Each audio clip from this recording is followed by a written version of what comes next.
Writing a book is no easy feat. It takes an incredible amount of time, energy, effort, and stamina. There's a reason why so many more people start books than finish them. The process can frankly be tiring and disheartening and discouraging. So if you have a current work in progress and you're in a writing rut, struggling to get it finished, this video is for you. Today I'm going to talk through some practical strategies and some motivating tips to help you put pen to paper and finally complete the final page of your book. If you are participating in NaNoWriMo this year or finished your book fall, then these tips will be especially pertinent to you. If you're new to my channel and you have a current work in progress, I recommend subscribing. Every week, I either post videos with writing tips like this one, or I talk about how to get your book published, especially going down the traditional publishing path, as my background is in Big 5 publishing and at a literary agency.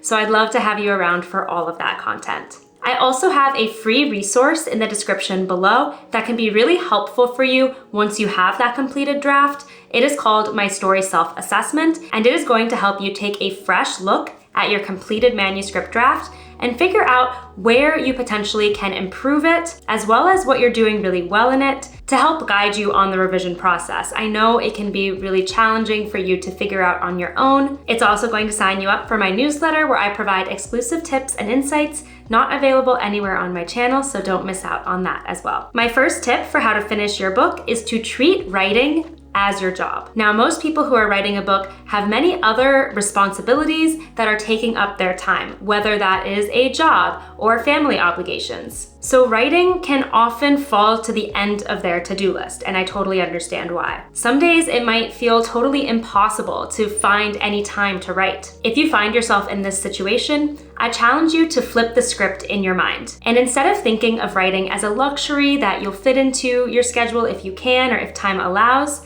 think of it as an obligation that you must fit into your schedule. That means treating it as a priority and something that you have to make time for. This might mean you carve out an hour or two in the morning, or an hour or two at night when you have a bit of quiet time. Or maybe you decide to write during your lunch break. It can be whatever works for you and your schedule, but the key is to make writing something you have to do at the top of your to-do list rather than something you'll eventually get around to, because as we know, those things tend to never get accomplished. If writing is just a nice to have, you're going to end up knocking it off your list and never coming back to it. So by treating writing as a job and as your responsibility, you are going to create accountability for yourself. Think about it this way. If you neglected any of those other responsibilities that you have, there would be negative consequences. So frame writing in this same way, because after all, there is a negative consequence to not writing, which is not finishing your book and not reaching this personal goal of yours. My next tip for finishing your book is to be flexible with the word count. Far too often, I see writers get really hung up on how long or how short their manuscript is, and this can actually stifle your creative process. For instance, you might have a vision that your novel is going to be 80,000 words when it's complete,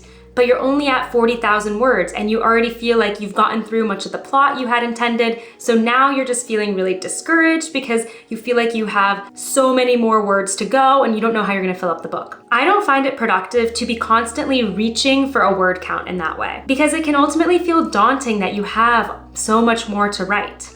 And at the end of the day, for a first draft, word count is not all that important. That's why I encourage you to detach from any ideas that you have about word count for the purpose of finishing your book. Instead, let the story flow organically and let the manuscript be as long or as short as it wants to be for this first draft. It is going to be important to keep word count in mind later down the line when you are planning to publish and when you are trying to position the book in the specific genre that you are writing in.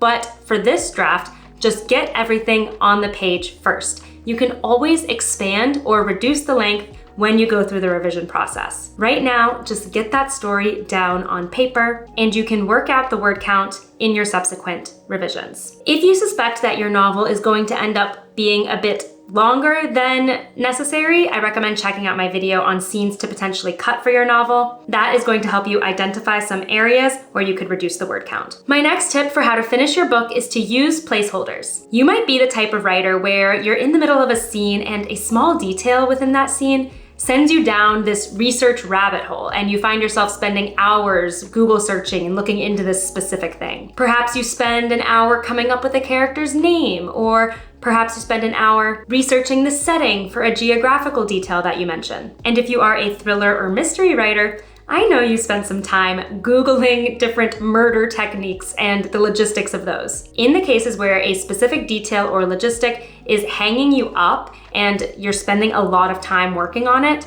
this is where I recommend instead using a placeholder and coming back to it when you've completed the manuscript. You can use the abbreviation TK or any other symbol you want. And then once the draft is completed, you can do a search in the manuscript and then go back in and fill in those details. This technique is going to allow you to get the bulk of the story down, and these details aren't going to hold you up continually as you're trying to draft the story.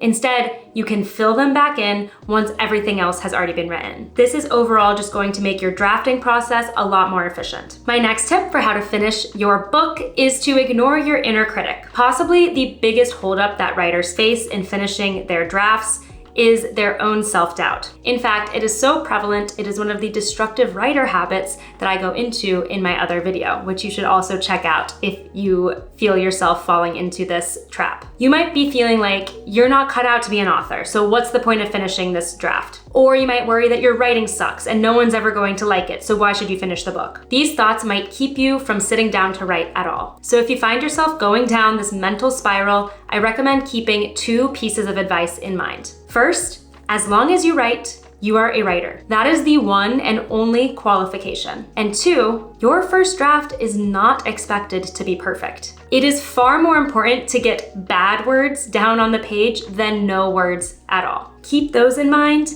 continually remind yourself of them, and ignore that inner critic who is keeping you from reaching your goal of finishing your book. My final tip for finishing your book is to plan your celebration. If you are reward-oriented like me, then a huge source of motivation for finishing your book can be to plan what you are going to do for yourself when you have reached your goal. Now, this celebration does not have to be something big, though if you want it to be, go for it. But even something as small as treating yourself to your favorite takeout meal the day you finish your book, or delaying a purchase that you want to make until you complete your book, can really be a huge motivating factor. It doesn't even have to cost money. You could tell yourself you're going to treat yourself to an at-home spa day the day you finish your book. I recommend writing down your planned celebration now to hold yourself accountable and so you don't forget to do it when you do finally reach that final page. In fact, if you haven't written a celebration plan down, grab a pencil and paper or open a sticky note on your computer and do it right now. Then you can even place that note on your desk where you write,